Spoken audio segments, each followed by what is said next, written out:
Oh my god, mul oli külmavärjad peale. Ja sama. Otsustasin kell 2 öösel teha kõige halvema võimaliku otsuse. Hakkasin peegli ees nägusid tegema. Lihtsalt passisin vannitoas ja vaatasin, kui kole ma näen välja erinevate nurkade alt. Siis mingi hetk hakkasin ise enda üle naerma, sest ma nägin välja nagu märgrott. Ja siis märkasin midagi väga imelikku. Mu peegelpilt ei naernud täpselt samal ajal. Nagu see oli üliväike viivitus, pool sekundit võib olla. Ma mõtlesin kohe, et okei, palju õnne, ma olen vist ametlikult unepuuduses. Tegin siis meelega imeliku näo. Peegelpilt tegi sama, aga natukene hiljem.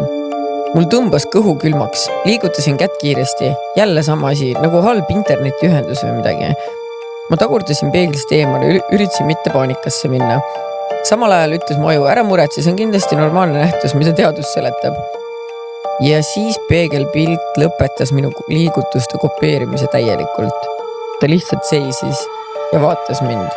Ma ei liikunud enam üldse, temaga mitte. Oh my god, mul oli külmavärjad peale. Ja sama. Ja siis ta naeratas. Mina ei naeratanud. See oli kõige rõvedam asi, mida ma elu sees näinud olen, sest see naeratus oli liiga lai. Nagu keegi, kes pole päris inimene ja ainult üritab teeselda. Ja siis kuulsin peegli poolt koputust. 1 kord, 2 korda, 3 korda. Mu süda tagus nii kõvasti, et ma reaalselt mõtlesin juba politseisse helistada. Muidugi hakkasin karjuma.